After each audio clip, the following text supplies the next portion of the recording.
Hi there, Randy Green here. Let us continue podcast 7. And we are now at level 3, embodying your true self. First, of course, you have already done your own self-inquiry, where you have attempted to develop practices to integrate your self-discoveries into daily life. And what that means that when you get the insights from within, some of the insights we get, they are just kind of, aha, oh, this is how it's connected. Other levels are practical matters that actually demand some kind of implementation. For instance, we have worked with a sore spot somewhere on our body, and the sore spot we have healed through it, and then the sore spot tells us that it perhaps needs more iron. Let's just play with that idea. And then, of course, you change your diet and you get a supplement where you add more iron to it. You do the investigation, get the iron that is vegan and suitable for vegetarians or vegans. And then you go in and make that part of your daily practice. Or you come to a realization that you need to meditate more. So instead of just sitting 15 minutes in the middle of the day, you begin to do 30 minutes in the morning and 30 minutes middle of the day and 30 minutes in the evening. So you take what you get of these insights and you implement them and make them part of your everyday practice. But it could also just be the realization of an interception program. Then, of course, it's about figuring out how to create an energetic cleansing exercise that will remove it and experiment with it, figure out what it is and investigate it without getting too hooked on it. And these more complicated energy work practices that we also have to develop. And again, remember the advanced energy work classes 1 to 6. With that understanding of how to listen to your intuition, how to change your everyday setting when you are following your intuition. And sometimes it's bigger than just where we are. Sometimes the intuition tells you, now you need to move, now you need to find a new place to live. And that's a bigger, more fear-provoking and intimidating change that we can do. And sometimes we have to, and sometimes it's just what we could say a type of stir up of boredom from some of the energetic parasites where, you're getting a little bit too settled. Depends on our childhood patterns. It depends on our life so far. If the life so far has been all about traveling and chaos and loose attachment style, then of course, whenever we get too settled, we feel this need to move on. We're not really comfortable in things that are settled and repetitive. We need the excitement, the dopamine and adrenaline kick of something new. We have to learn something new. We have to investigate.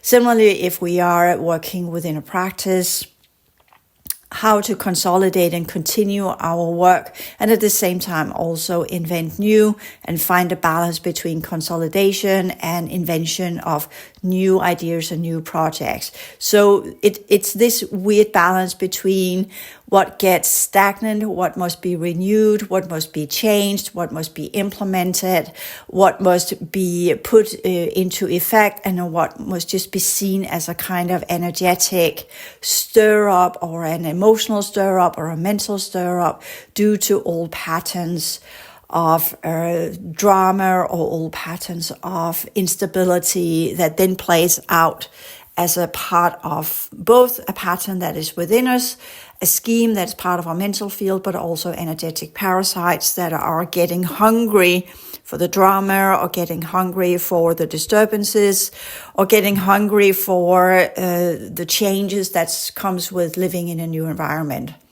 But it can also be a warning sign of that if you are at a place and you get too complacent and too comfortable, then you might not discover what's actually going on around you energetically, and that you are actually in a place where it's unwholesome for you to be because the energies around you are highly attacking and negative, which for me, it's always this weird balance when I am at a place. There are certain areas where I can walk and be, where it's okay. And then there are other areas where I get a clear, no, you're not welcome.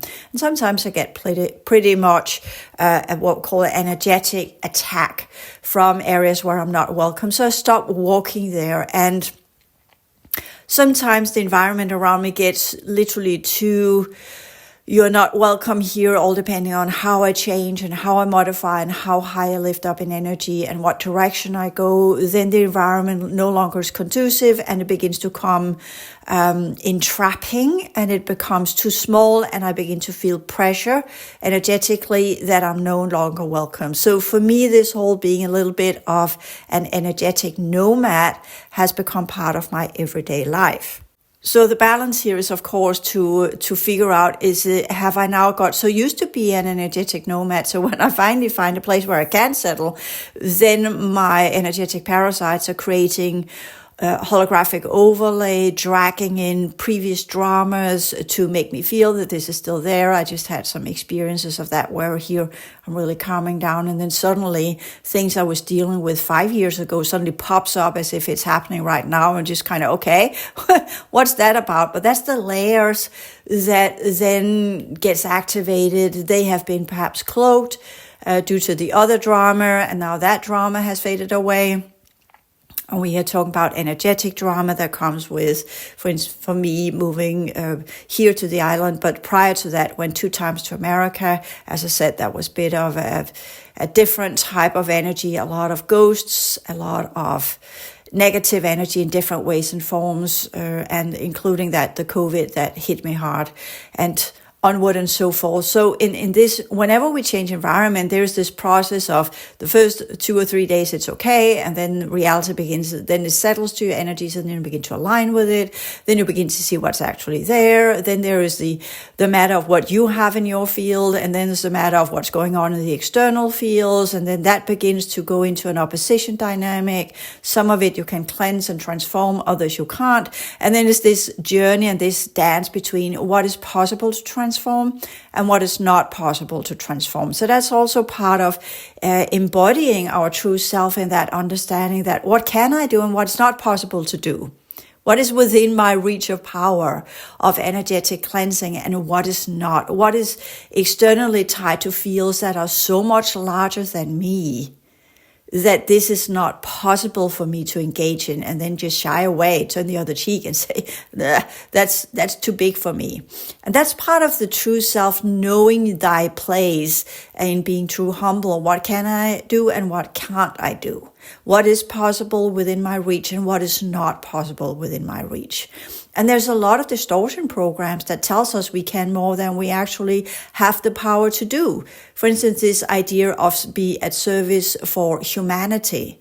Think about it. Can you, one person, make a change for humanity, 8 billion people? Of course not. So it's the idea of being in the mode of whatever I do it for the highest good of the many. And whatever I am it as the first of many, so that others can follow if they want to, not because they have to. Because you have done it, then they have to do it too. Of course not. It's setting the examples of having this existential, it's kind of an ontological imperative that gives credence, to use that word, to your existence. Sounds very religious, right? But it is this where you have a purpose and a meaning with your existence. And your purpose and meaning of your existence is multiple. But the two-way street it has first and foremost is that whatever you do will create a little distortion and impact on the reality in a negative way. If you can create a positive impact, then that is, of course, what you're aiming for. But with a positive impact comes opposition and comes polarity. So sometimes being neutral, as the Buddha taught us as well, is actually the best stance, to be in equanimity, to be in the balance point and not stir up the opposition. So that's another way to be at service, where you become neutral. And not as an indifferent, and I don't care about anything. I know I say that sometimes, but whenever I say that, it's actually to distance myself. It's a type of anger with sadness. The sadness comes from I can't really do anything about it. And I know I shouldn't do anything about it, but it still pains me. It still creates grief. So instead of going to the grief and cry over something and that I can't change, which is like crying over raining weather or that the human population haven't still gotten it, which is an interesting thing. And it's an okay practice to have from time to time, but not as a subcurrent. It's a program that gets us into trouble. Let us put it that way. So sometimes to distance ourselves, or that's my technique, then I say, I don't care. But the matter of fact is, of course I do. When we say I don't care, of course we care. If we were okay with it, we wouldn't say I don't care. But that's the distance if people are talking in some way where I just don't feel like going into all of that emotionality or all of that the issues that goes with that. But of course, people are saying that to me because I'm not done with it yet. You see, this is the whole trick about communication with others. Whatever everybody else is telling you is because you still haven't got a clear scope of that one. The moment you become neutral about it, you don't have to talk about it anymore. It just fades away. It's solved. It's cleared. It's understood. You have got it. It's integrated. So you don't need to play it out anymore. So all of these emotional triggers, just to jump a little bit here, but that's part of the self-discoveries where as I understand the dynamic, and then I put it in a box and say, I'll deal with it later. Because when we talk about, I'm the first to say that the rest of the human population is not our responsibility. Why do I keep talking about that? Because I feel it's my responsibility. You see, that's the problem, right? So it's a program and I take out the cube all the time, but it's still these self-discoveries where we learn to look at the processes that we go through and say, okay, what is this program about? Why does it bother me?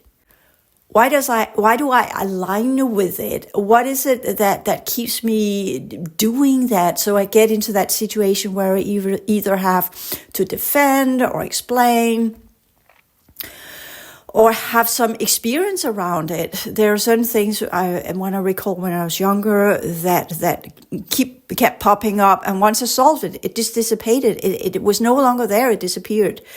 So with that, we understand that reality, that's principle 4. It's a kind of reciprocity. And that goes with our self-discoveries, where we begin to use the world, not use, that's the wrong word, but we understand the world is a sea of energy that mirrors who and what we are. And our servitude is to acknowledge that, see that, live by that. And that's another way to interpret being in service for others or service for the world, to truly see things as they really are. So in that manner, we begin to understand once we see reality for what it truly is, and that means to go to the elemental level of fire, water, air, and earth or soil, and then we begin to understand what these energies are and how they operate and how the program of the reality works itself, then we're recognizing the reality as it truly is. And as we do so, then I have to put it in a specific way. When there is a truthful recognition of things as they actually are, then there is no need to see it anymore. And this is a little bit of a complex way of saying it, but it actually is so. Then you stop looking for it. And this is the weird thing, but that's where I kind of think that the Buddhist teachings has actually a good explanation for that. They kind of call it nose consciousness, ear consciousness, eye consciousness. Let's just work with these 3 because they're also the perception and the touch and these kind of things. But it's kind of, but you can say touch with your fingers. When you put your fingers on the table, there's a whole information system that kicks in. You have sensations, your brain begins to process it. Same with your nose and your eyes and whatever. Whenever something touches our ears, that's wave pattern that we hear a sound, then there's a mechanism that kicks in. And that's what they call ear consciousness or eye consciousness. But why does it kick in? Why does it strive or have the desire to hear it? That's because it wants to investigate. It's kind of, ooh, what was that? Ooh, ooh, ooh. And so there is this little kind of, not there is there being in your ear, but it feels sometimes the mechanism itself is kind of, It's still curious about it. It still has a desire to touch it. It still has a desire to hear it and figure out what it is. Once you have figured out what that wave pattern is, and it has become a program in the brain, so to speak, oh, that's a bird, and you know which bird it is, then you are hearing it, but you're no longer really hearing it. You don't have that, ooh, ooh, ooh, I want to know what it is. It sounds like an owl, right? But you don't have that curiosity. You don't have that where your ears literally becomes like big elephant ears that are pointing in one direction. It just becomes background noise. It just becomes part of the other wave patterns that are there, the other noise that is in the world. Similar when you're walking down the street, when you're younger, or if you have a very I'm sorry to use that expression, but a little bit, no, we can use a prettier word for that. Your brain loves to do free association with whatever comes in contact with. That's some of the foundation of ADHD. But let's just play that there are people who don't have ADHD, but have a brain that likes to, because of the dopamine kick, it's got used to, ooh, ooh, ooh, let's see everything. And wow, and and it just, everything is just kind to be investigated. And what's that? And that's what we say, the mind of a child that doesn't know what things are and needs to learn. But when you have a grown up that does the same, then you know this is something else. This is a dopamine kick that the brain is thriving on. Similarly, as if I had some big insights, then the day after there's normally a little kind of what we call a polarity to that, where there's not so much insight, and then my brain kind of, oh, it was so interesting yesterday. I got this and this and this, and then I just calm my brain down and say, well, we can't be in that hyped state every day, because there needs to be this wave pattern back and forth where you're high and where you're low, where there's insights and where there's calm. So there is this fluctuation between the different energies that comes in and out. It has to settle. It has to be integrated. It has to be thought about, but it could also just be that's that day and just let it go. And then whenever the time is ripe, it will surface again. And then you work with it. So that's another way to learn to flow with the dynamics of these are the energies of today. Today I work with this. Tomorrow it's another day. Whatever will happen will happen. I'll know when I wake up and I've done my clearing work or my meditation. Then I know what the day will hold of jobs or work or whatever will come will be in alignment with the energies of that day. So the ear and eye and nose consciousness is all about that smells, that you are still curious about smells. There are certain levels of your brain you haven't developed yet. So as long as the brain has not developed knowledge about certain things, it has a natural inbuilt way of craving information. And I know it sounds a little bit weird, but this is where neuroscience also comes in. And we should look into neuroscience so we have an idea of how the brain actually works. Understanding how it also builds network, how when you are using your brain for certain things, you're training it, it builds insulation around the synapses, and the neurons get stronger around certain things, and then it becomes part of your long-term memory. Whereas if it's something you're just working with in a short period, then it fades away, then the brain is pruning, and then it says, well, this is not important information, and it let that level of information go. There are some brilliant, still on Coursera.com, there's some brilliant free material there about how the brain works, so you can find it on YouTube, or however you work with how the brain actually learns things and what it does when it learns things. So similarly as an emotional pattern, the brain creates schemes. It's the same kind of pattern in the brain that it exercises a specific type of neural network. And if the neural network is trained in levels of thoughts that are associated with specific types of desires that creates a type of an addiction, then you have to cleanse it in the brain, as well as finding the emotional root to it, as well as clearing it biologically. We are here talking about sexual desires, for instance. That goes on all three levels, so that needs to be cleared from all three levels. What is it? There's a biological need, yes, but there's also biological need to poop and pee, but you don't feel that as something that is a quote-unquote desire and it gets you excited and all sorts of things. It's kind of just something you do that's just part of biology.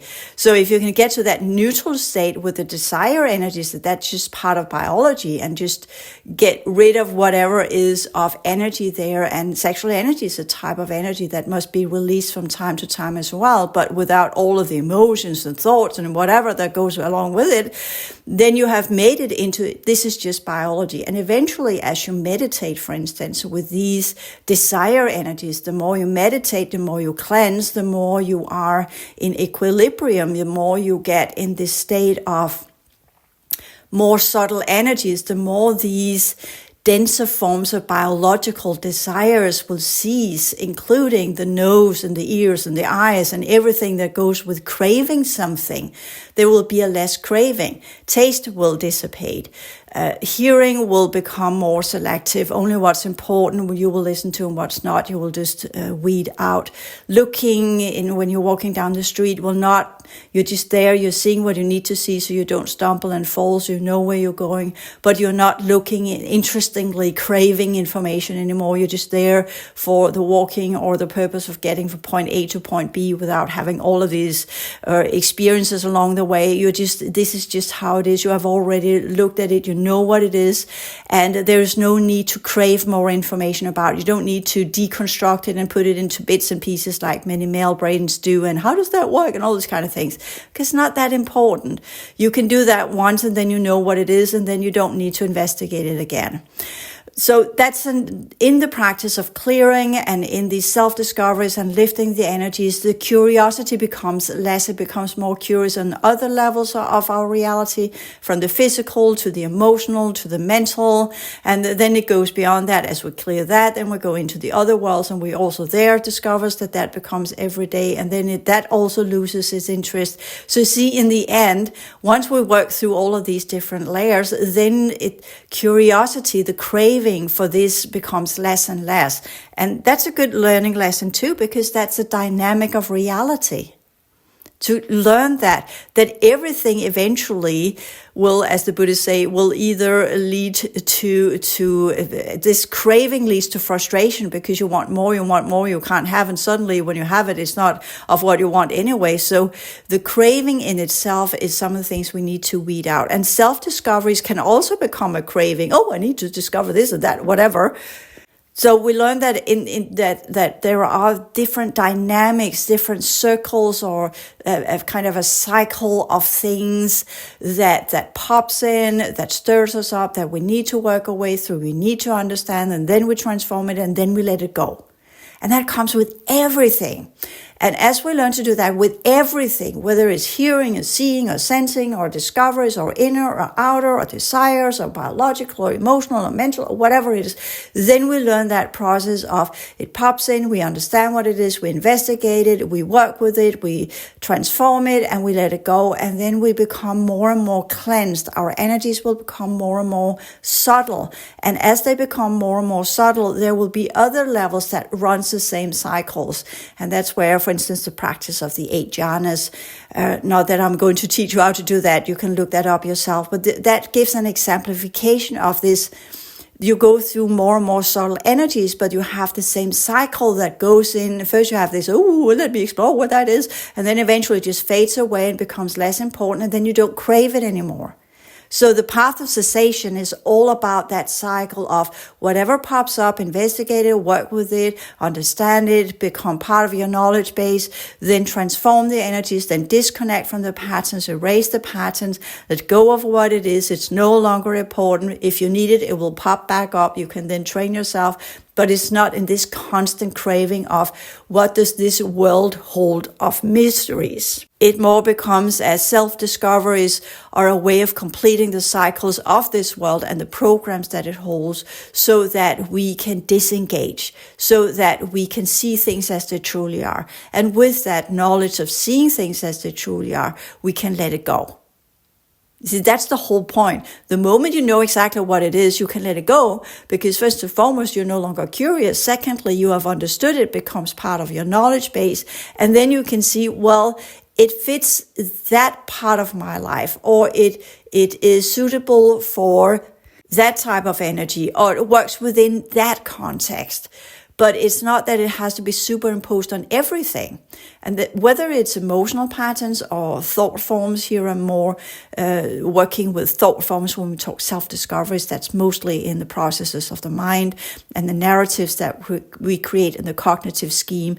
Then we learn everything we have in our head, go through that cycle of curiosity and excitement and dopamine kick, and then it becomes a part of everyday life, and then it fades out, and then we just let it fade out.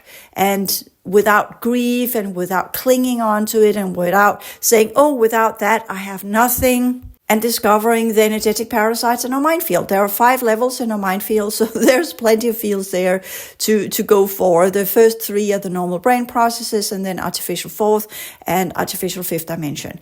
And these hold patterns within themselves. So that's part of the discoveries to integrate that, so we get into that cycle of integration, transformation, and letting go, and then just become neutral. Or in equanimity, in this kind of I know the world knows me, and we're just coexisting. So it's a pretty calm state.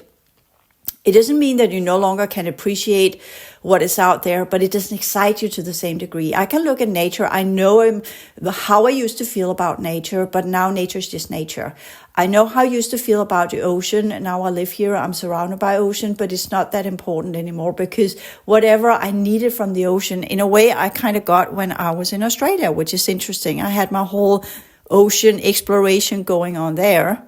And the realization over the course of time with what is in the ocean, what has happened with the energy of the ocean. And I know a lot about the ocean. I can remote view it. I can see a lot of things on the different levels of its existence, so to speak, of its program, of its constitution, or how it's made, and the different levels that goes with that.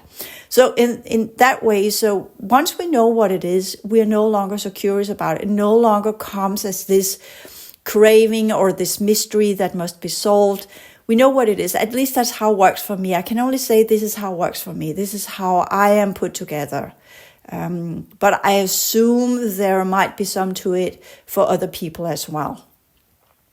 Can we then just go into the world and ignore it completely, and then leave the world as in kind of as part of the path of liberation? If we imagine a child that is born and go through the world without having any connection points to it whatsoever, will that then not create karma, as it said, or entanglement?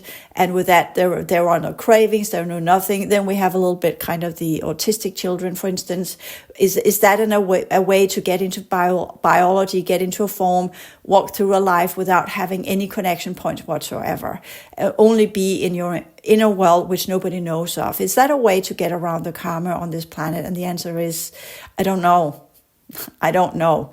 But I can say there's definitely a little bit of experimentations with it, right? The Greys have definitely experimented with that, but I don't know what the outcome is. And to be honest, I'm not so curious about it. This is where I kind of feel, yeah, that's a good question, but do I really want to investigate it? But I just put it up here as we don't need to investigate everything. Sometimes there are hooks that we should turn the other cheek and say, no, thank you, I'm good. I don't need to know that. So that's okay too, but it's a balance between what is it that we then need to know? What is it that we need to discover internally and externally? What matches our holographic energetic architecture that will complete our soul journey here?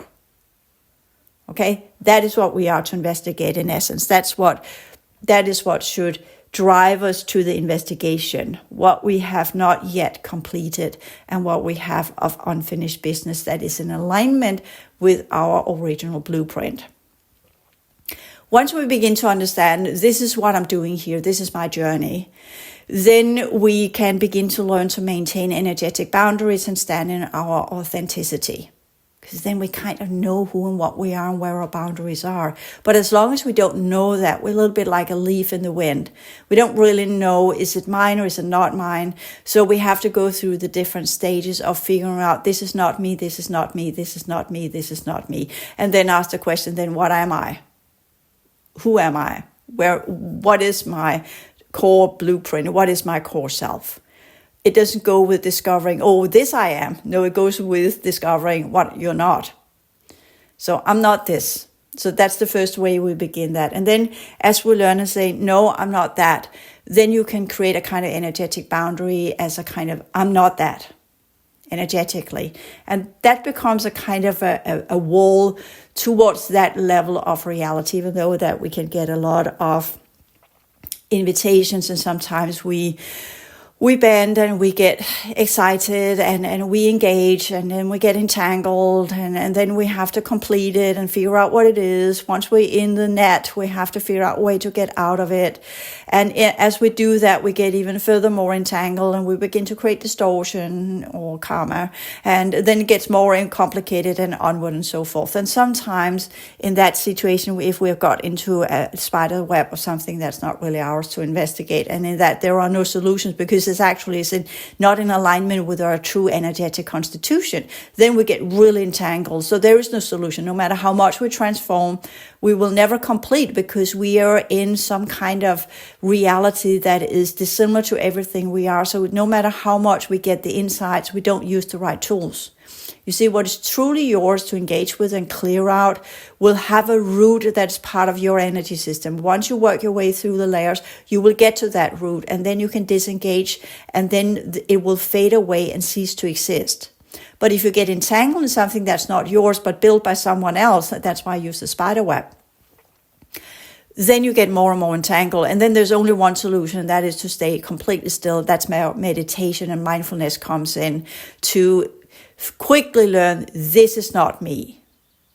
And then go into stillness and meditation practice and golden energy, and just vibrate out the boundaries of energy that clears this out without engaging in it. And that's why it's so important also to learn to walk down the street without engaging, to be able to be in nature without taking the hooks, even though it's beautiful energy, but sometimes it's good not to, and onward and so forth. So we learn the practice of neutrality in whatever energetic environment we get rolled into or become part of. So we don't do the participation, we don't take the hooks, because it's so dissimilar to who and what we are. It's not ours. And by that we understand it's not our job to do anything, because even though you go in and say, well, I can see what it is, I know how to deal with it, the moment you get entangled in something that's not yours but someone else's drama or someone else's pattern, and you think it's yours and you engage in it as if it is yours,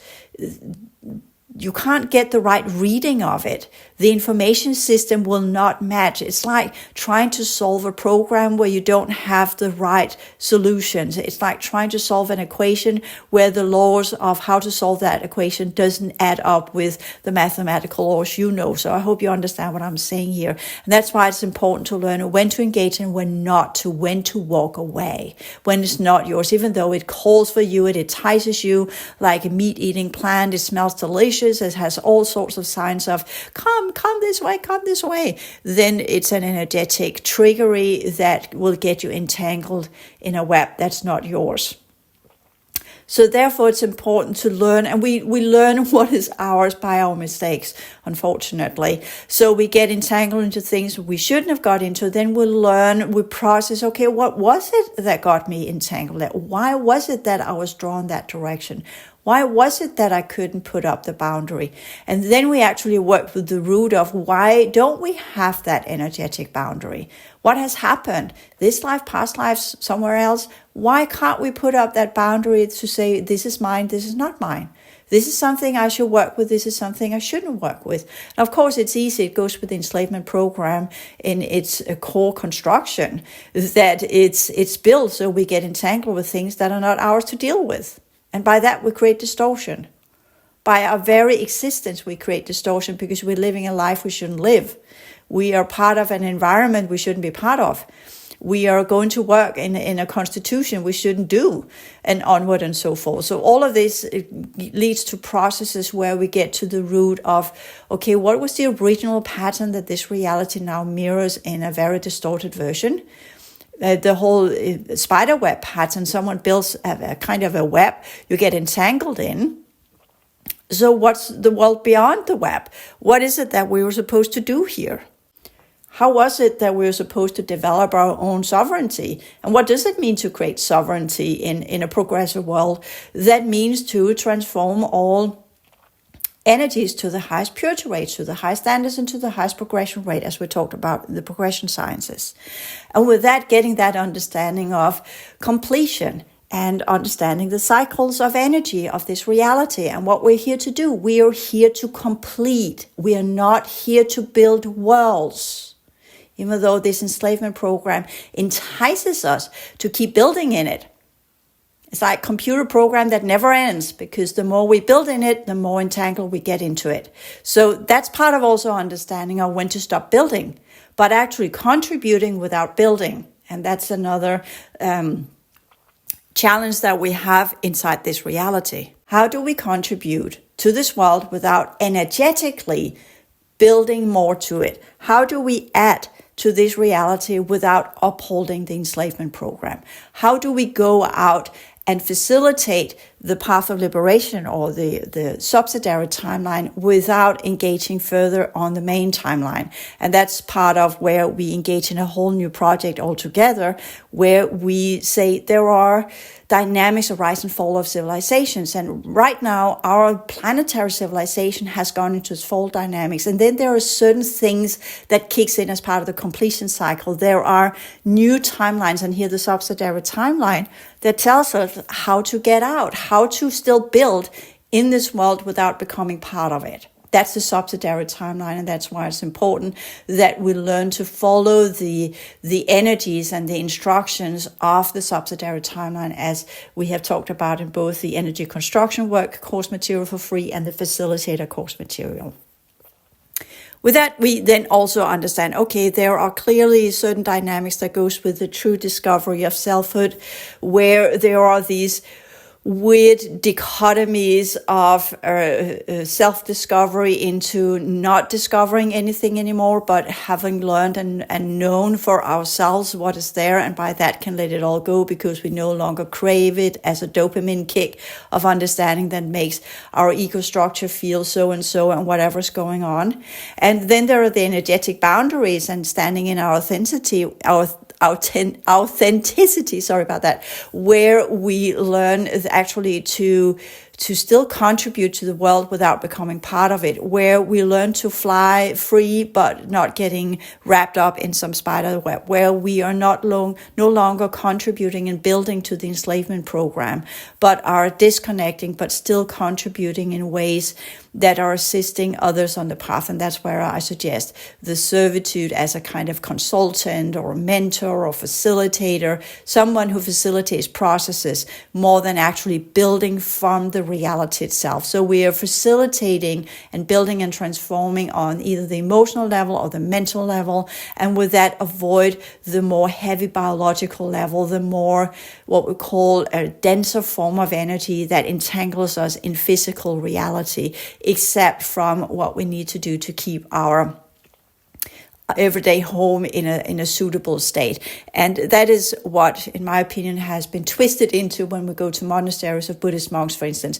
They are not allowed to do anything, and that's why they have lay people to do it all for them, which I feel is a kind of double standard, right? They are not doing it so they can be liberated, but they are making others doing it for them.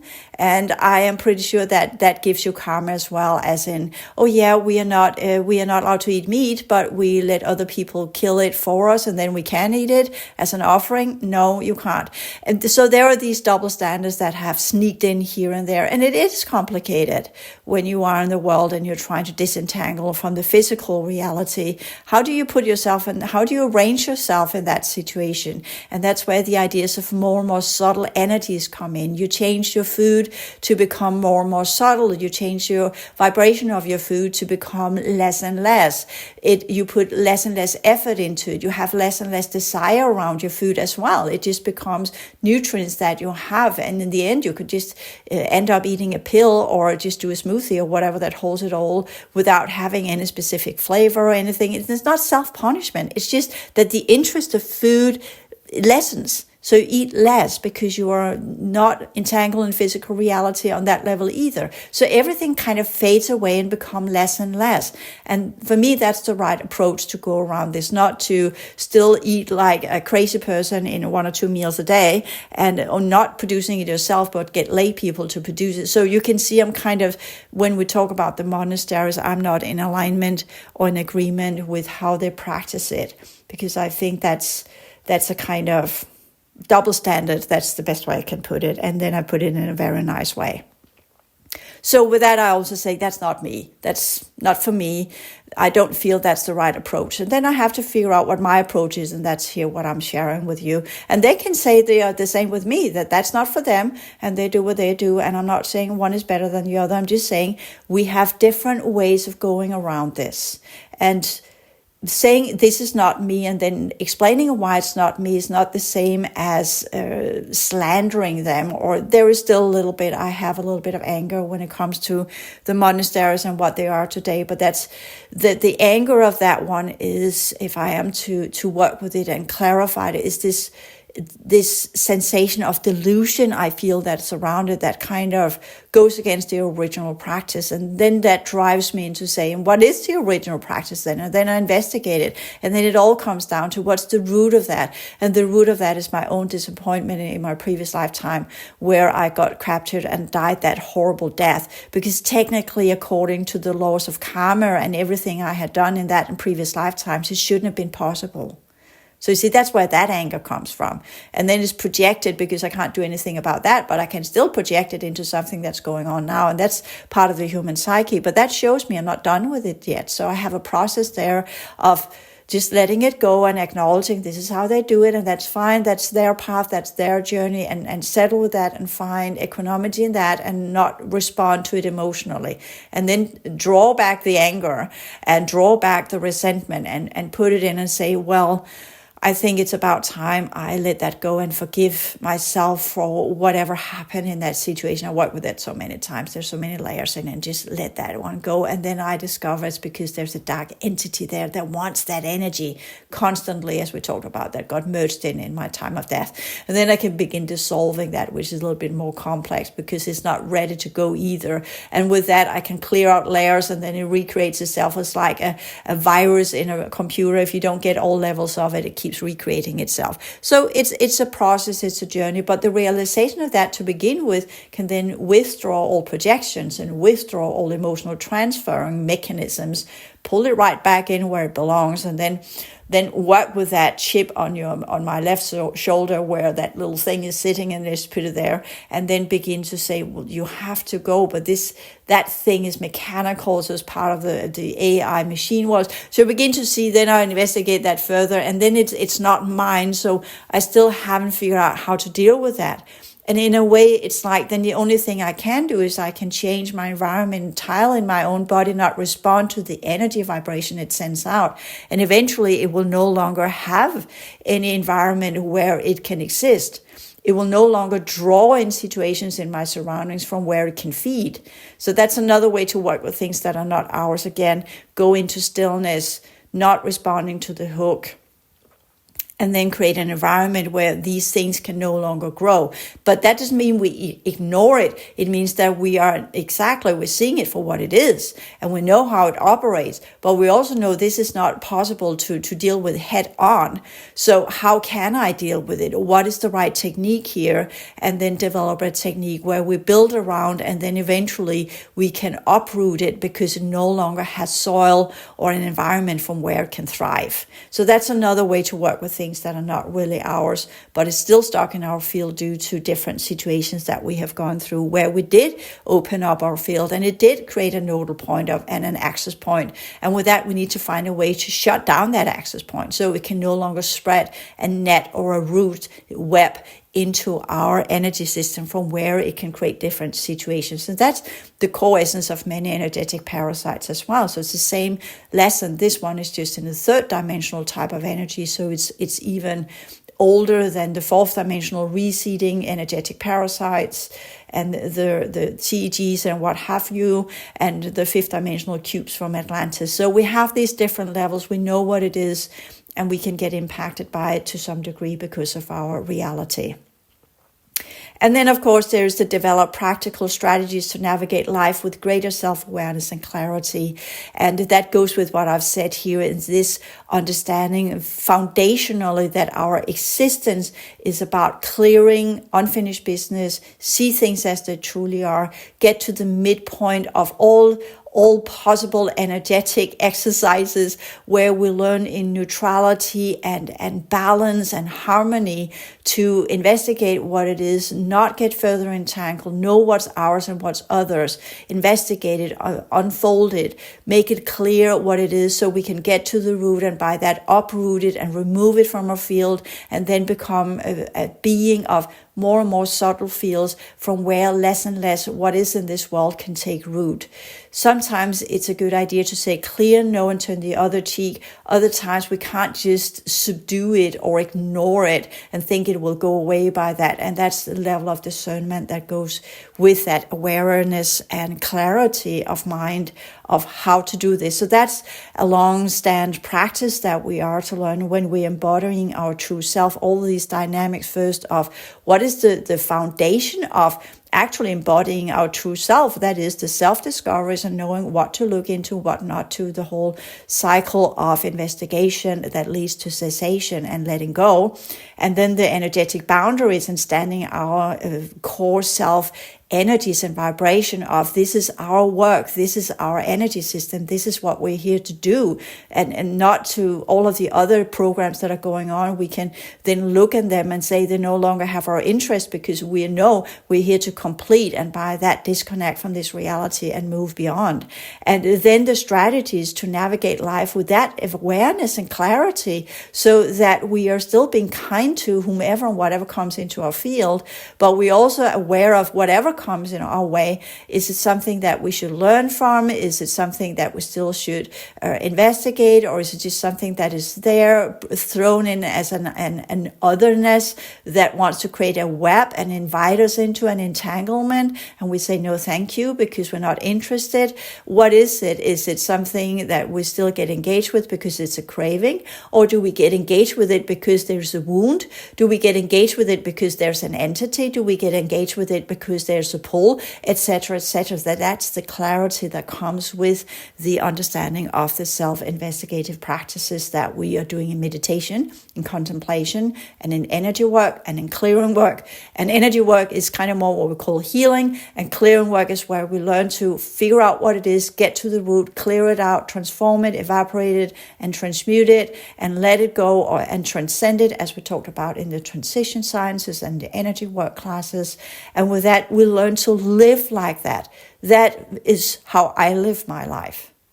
That is how I express my true self, not as an understanding, oh, I am this, but as an understanding of a new type of, not psychodynamics as we call when it comes with the psyche, but as a kind of holographic energetic dynamics of what it means to exist as part of the completion cycles, and what it means to exist as a person who is getting ready to leave the outer domain and do the return to the middle domain and move beyond this reality and acknowledge it as a project that is now completed. And what is it that we need to wrap up so we can move on and undo, wrap up all loose ends, disconnect, chop up all the roots, get rid of whatever ties us to this system, and learn all the processes and that, and then no longer have interest in it. Just letting it go, dissipate, because we are completed.